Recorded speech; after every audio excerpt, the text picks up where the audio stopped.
오늘 저는 여러분과 함께 예배는 축복입니다, 이러한 제목으로 함께 은혜를 나누고자 합니다.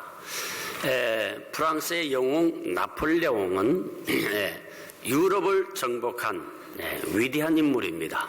그러나 이가 워털루 전투에서 패전해서 이제 제수의 몸으로 세인트 헬레나 섬에 유배가 되었습니다. 그러던 어느 날 한 기자가 어렵게 나폴레옹을 만나게 되었습니다. 만나서 대화하는 중에 이렇게 물었습니다. 지난날을 회상할 때에 가장 행복했던 순간이 언제였습니까? 결혼할 때입니까? 전쟁에서 승리했을 때입니까? 황제가 되었을 때입니까? 그렇게 물었더니 이 나폴레옹이 눈을 지그시 감으면서 언젠가 전쟁을 하다가 알프스 산맥을 넘은 적이 있었지. 마침 전투가 잠시 중단이 되고 시간이 있었는데 주일날 아침 바로 그 산 밑에서 은은한 교회 종소리가 울렸다네. 나도 모르게 발걸음은 그쪽을 향하게 되었고 그 교회에 들어가서 예배를 드리면서 하나님 앞에 기도했던 그 장면이 지금도 생각이 나는데 아마 그때가 내 인생에서 가장 행복한 때였다라고 생각을 한다네 라고 얘기를 했다는 것입니다. 천하의 나폴레옹도 주일 아침 예배를 통해서 행복을 맛본 것입니다. 오늘도 마찬가지입니다. 우리는 예배를 통해서 행복을 얻을 수가 있는 것입니다. 사람들은 다 행복하기 위해서 성공을 원합니다. 그래서 나름대로 성공의 비결이 무엇이라고 생각을 합니다. 어떤 사람은 많이 배워야 성공한다고 생각을 합니다.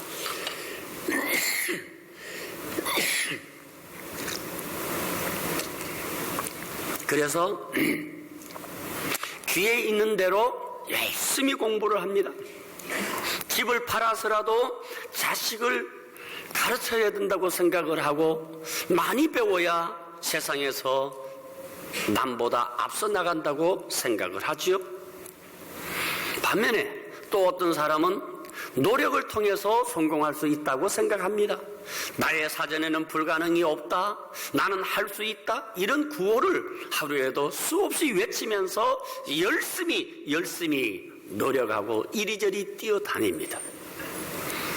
또 어떤 사람은 인간관계가 성공의 가장 중요한 요소라고 생각하고 많은 사람들을 만나고 사귀기 위해서 수단 방법을 가리지 않습니다.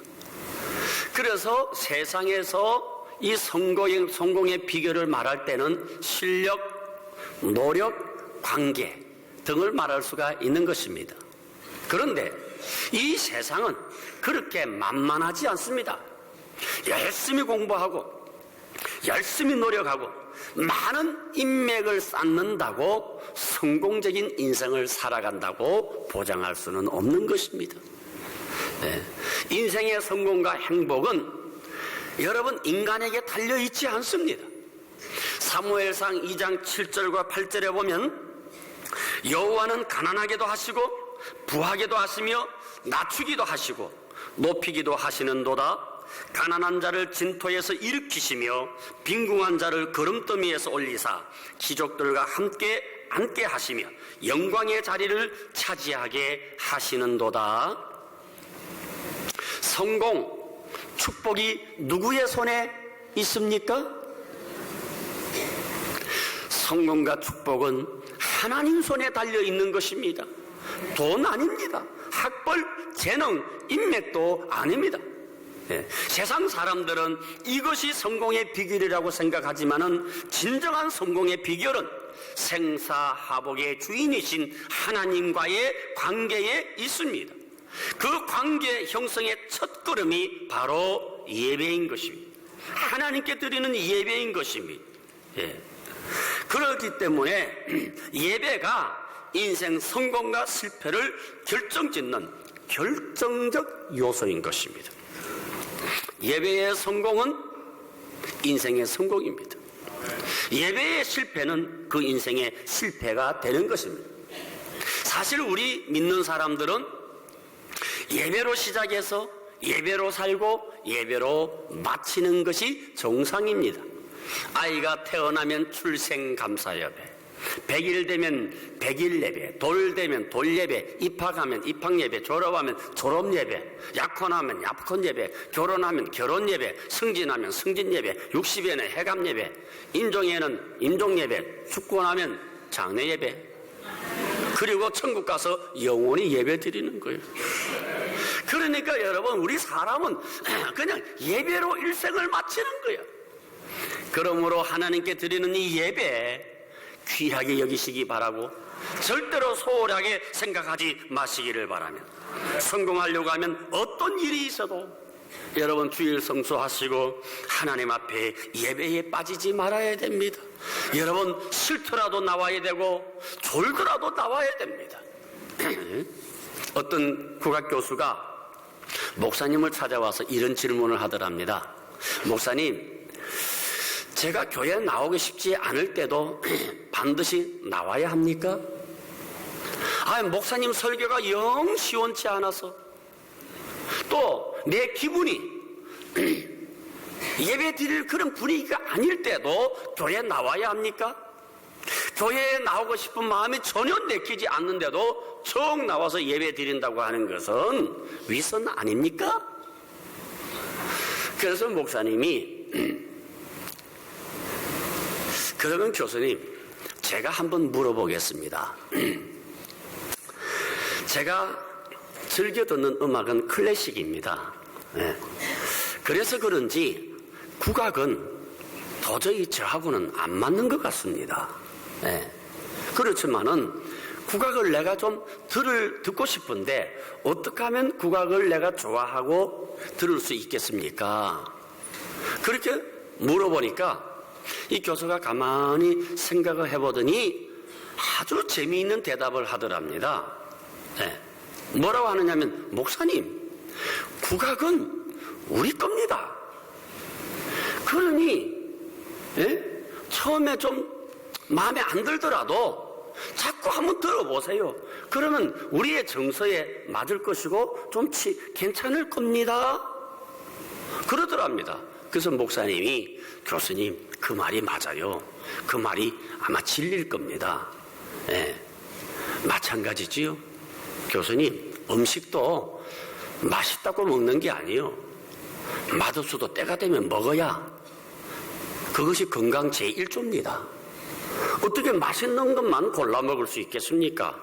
맛이 없어도 때가 되면 밥 먹어야 몸이 건강하지 않습니까? 예배도 그런 내용이지요.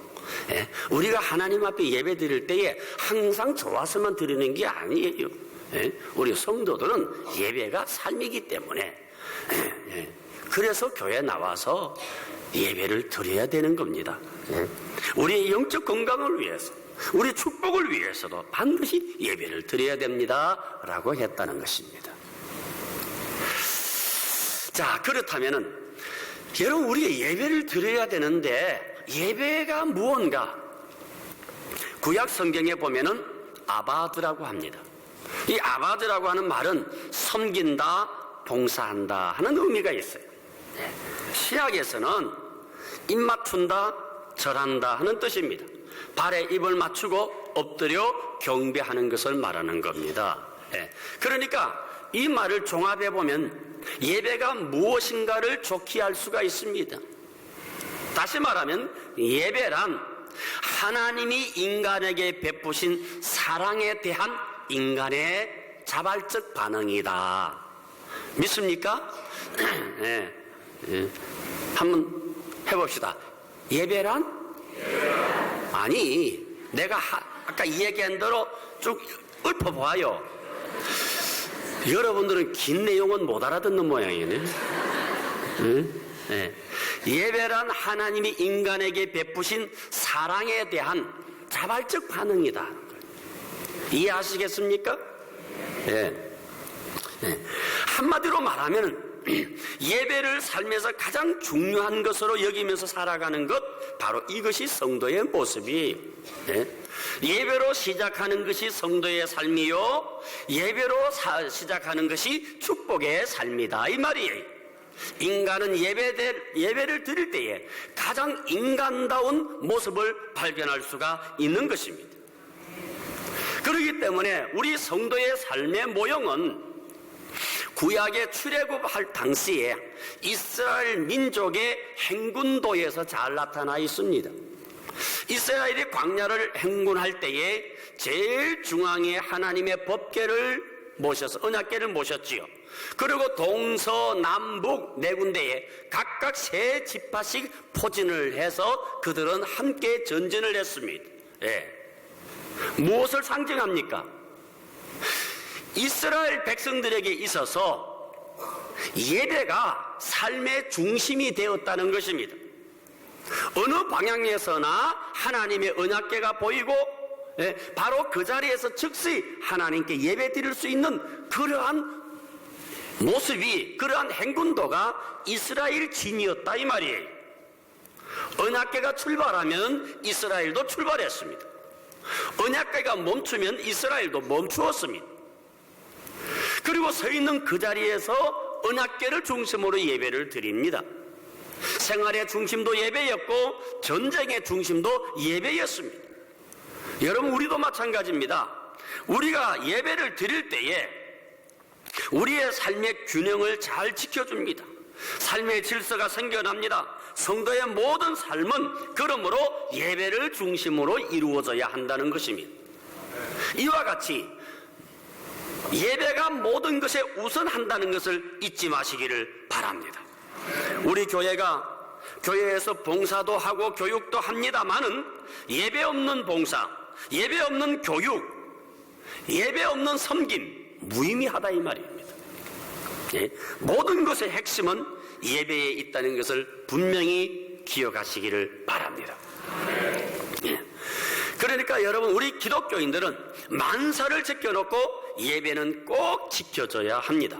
가령 여러분 중에 누군가가 시험을 받아서 한 넉 주 정도 여러분 주일날 교회 안 나오고 예배 없이 살았다고 합시다.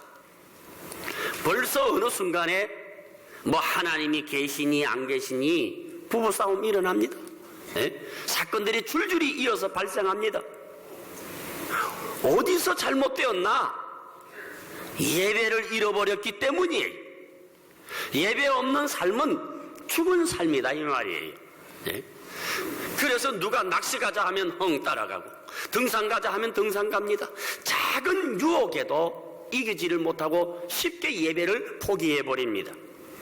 예배가 삶의 중심이 되어야 하는데 그 예배가 액세서리로 전락했다는 것이죠. 이러한 사람은 그 일생이 처음부터 끝까지 여러분 흔들릴 수밖에 없어요.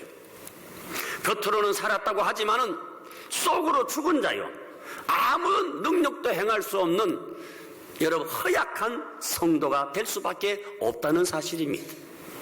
여러분들 아무리 잘 믿는다 하고 여러분 겉으로는 여러분 예배생활, 신앙생활 잘 하는 것 같이 하지만은 여러분 한 달만 예배 드리지 않고 살면 그 입에서 별소리 다 나옵니다. 하나님이 진짜 살아계시냐? 기도는 뭐 때문에 해야 되느냐? 내가 왜 살아야지? 이런 그냥 막말이 막 쏟아집니다. 삶이 완전히 뒤죽박죽입니다. 여러분, 예배는 우리에게 생명을 공급해주는 생명선입니다. 그러니까 여러분, 예배를 떠나면은 생명줄이 막히기 때문에 아우성치는 인생이 될 수밖에 없다는 것이죠. 자녀 문제도 마찬가지예요. 여러분, 자녀들이 여러분 생각대로 그렇게 자라줍니까? 그런 문제를 해결하는 방법이 무엇입니까? 함께 예배를 드리는 거예요. 어떤 신학자가 이런 말을 했어요. 그 자녀가 예배를 떠나는 순간 그 자식은 내 자식이 아니라 마귀의 자식이다 그랬어요. 자식에게 공부해라, 출세하라 이런 것 강조하는 부모, 어리석은 사람이 이런 것들을 강조하기 전에 자녀들을 예배자로 세우는 그것이 부모로서 하나님 앞에 맡은 최고의 의무다 이 말이에요.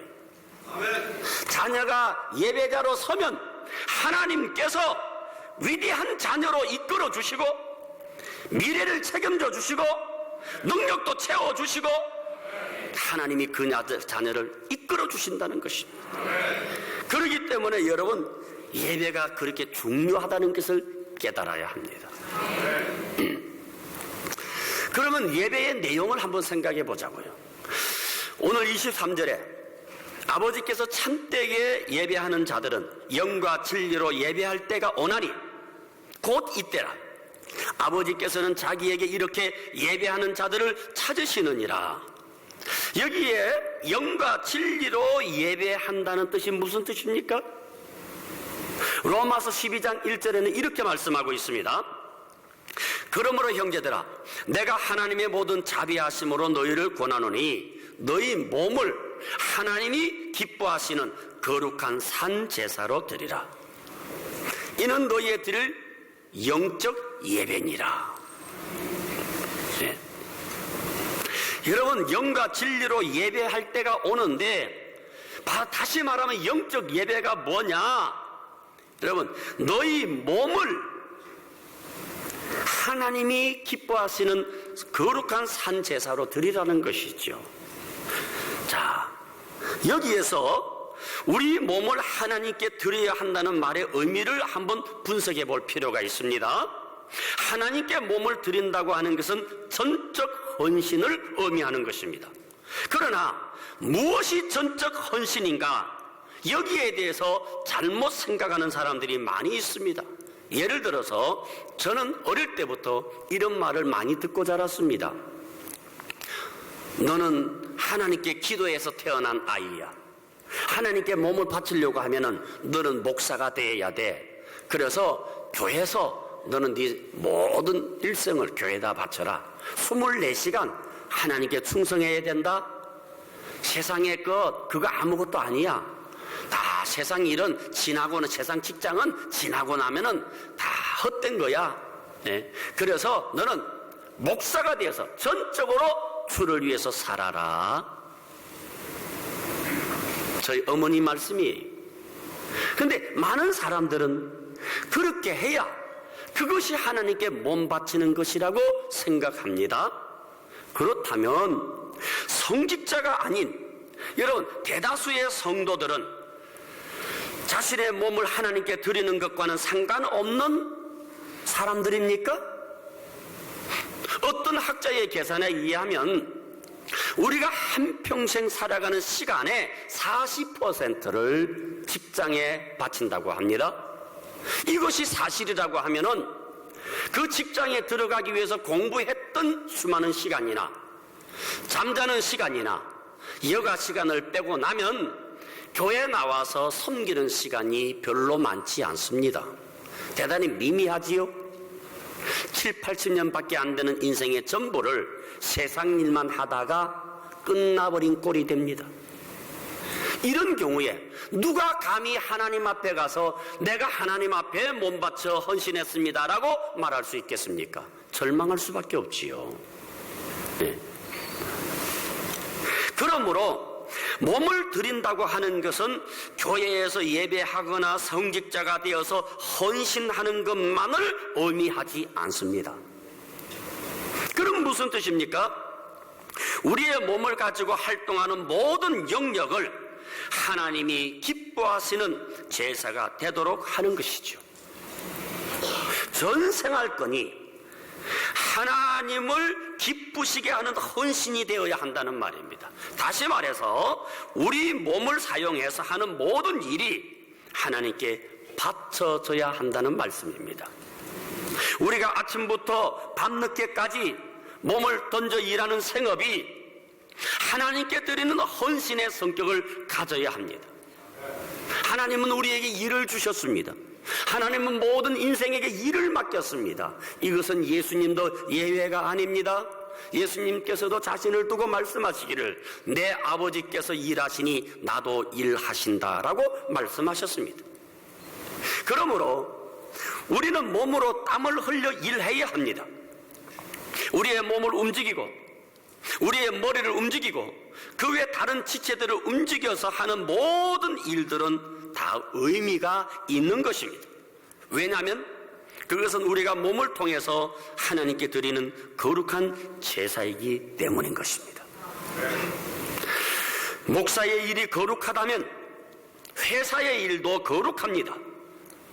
교회에서의 일이 거룩하다면 부인 성도들이 거의 대부분의 시간을 바치고 있는 집안의 가사일도 거룩한 것이고 자녀를 키우는 일도 거룩한 것입니다. 교회가 하나님 앞에 여러분 제사 드리는 제단입니까? 그렇다면은 여러분의 가정이나 여러분의 직장도 하나님께 제사하는 제단입니다. 구별할 수가 없습니다. 우리의 삶 전부가 하나의 제사로서 하나님께 드려주고 있는 제단이기 때문인 것입니다. 하나님은 교회만의 하나님이 아니라 온 우주의 하나님이 계십니다. 그러므로 우리가 일하는 모든 현장에는 하나님께서도 함께 계십니다. 그런 의미에서 우리가 이 세상에서 가지는 직업이나 생업은 각자 하나님으로부터 받은 소명이라고 할 수가 있는 것입니다. 그러므로 내가 무슨 일을 하느냐보다는 어떤 자세로 그 일을 하고 있느냐가 더 중요한 것입니다. 이것이 바로 제사이기 때문에, 이것이 바로 소명이기 때문에 그렇습니다. 여러분의 직장이 인생의 거의 전부를 바쳐서 일하는 곳이라고 한다면은 그곳이 바로 주님이 주신 일터요 제단이 된다는 사실입니다. 어떻게 우리가 이것을 등한히 할 수가 있겠습니까? 어떻게 그 일이 무의미한 것이 될 수가 있겠습니까? 교회 일은 거룩하고 세상 일은 속되다? 이것은 성경적 자세가 아닙니다. 예수 믿는 사람은 어느 회사에 들어가든지 어떤 직장을 다니게 되든지 월급의 문제가 아니라 소명감을 가지고 거기에서 있는 동안은 최선을 다해야 되는 것입니다. 그래야만이 거룩한 산 제사가 되는 것이죠. 그리고 또 한 가지 사실, 우리 몸을 산 제사로 들이대 거룩한 제사가 되게 해야 한다는 것입니다. 우리가 여전히 죄 가운데 살면서 하나님께 거룩한 제사를 드릴 수는 없는 것이죠. 하나님은 더러운 것을 받지 않으십니다. 내 몸이 하나님이 받으실 만한 제물이 되려고 하면은 죄와는 싸워야 된다고 하는 것입니다. 만일 여러분들이 월급은 많지 않지만은 날마다 거짓말 해야 하는 자리이고 남을 짓밟아야 하는 자리에 있다면은 차라리 그 월급보다 적은 월급을 받는다 하더라도 죄짓지 않는 더 낮은 자리로 내려가는 것이 현명한 자세입니다. 그래야만이 하나님께서 받으시는 거룩한 제사가 될 수 있다는 것입니다. 하나님께 영광을 돌리기 위해서 사는 삶이라고 할 수가 있는 것입니다. 물 마시듯이 죄를 지어야 하는 그 자리에 그대로 눌러 앉아 있으면서 하나님의 영광을 위해서 산다고는 말할 수 없을 것입니다. 사랑하는 여러분, 우리 인생은 70이요 길어야 80입니다. 여러분, 우리가 이 짧은 인생을 의미 있게 살아야 되지 않겠습니까? 우리의 몸을 하나님이 기뻐하시는 제사로 드려야 하지 않겠습니까? 여러분, 어느 곳에 있든지 거기에서 최선을 다해야 합니다. 저는 시골에서 작은 교회를 목회해 보았습니다. 또 큰 교회도 목회를 해 보았습니다. 그러나 제 양심이 하나님과 여러분들 앞에 진실을 고백합니다. 작은 교회에서도 저는 최선을 다해서 목회를 했습니다.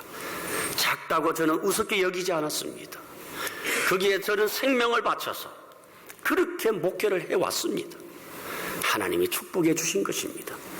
교회가 크다고 해서 여러분 더 열심히 하고 작다고 해서 우습게 저는 목회하지 않았었습니다. 여러분 이것을 알아야 됩니다. 그렇게 여러분 어떤 차별도 두지 않고 최선을 다할 때에 하나님께서 그와 같은 사역을 축복해 주신 것입니다. 하나님의 영광을 위해서 작은 일에 충성하겠다고 몸바쳐 일하는데 하나님이 어떻게 축복하지 않겠습니까? 오늘 우리는 예배의 소중함을 알았습니다. 오늘 우리는 영과 진리로 드리는 예배가 무엇인가를 깨달았습니다. 우리의 몸을 하나님께서 기뻐하시는 거룩한 산제사로 드리라는 영적 의미도 깨달았습니다. 하루를 예배로 시작하는 사람은 결코 마귀가 건드릴 수 없는 사람이라고 토저는 말을 했었습니다. 여러분도 하루를 예배로 시작한다면 마귀가 손 못 대는 진정한 능력의 성도가 될 수 있을 것입니다. 인간은 예배 드리도록 지음을 받았습니다. 예배 드릴 때에 우리는 건강하게 살 수가 있고 행복을 느낄 수가 있고 우리의 갈 길을 인도하시고 새 힘을 얻어서 능력 있게 살아갈 수가 있는 것입니다. 예배 소중하게 여기시기를 바랍니다.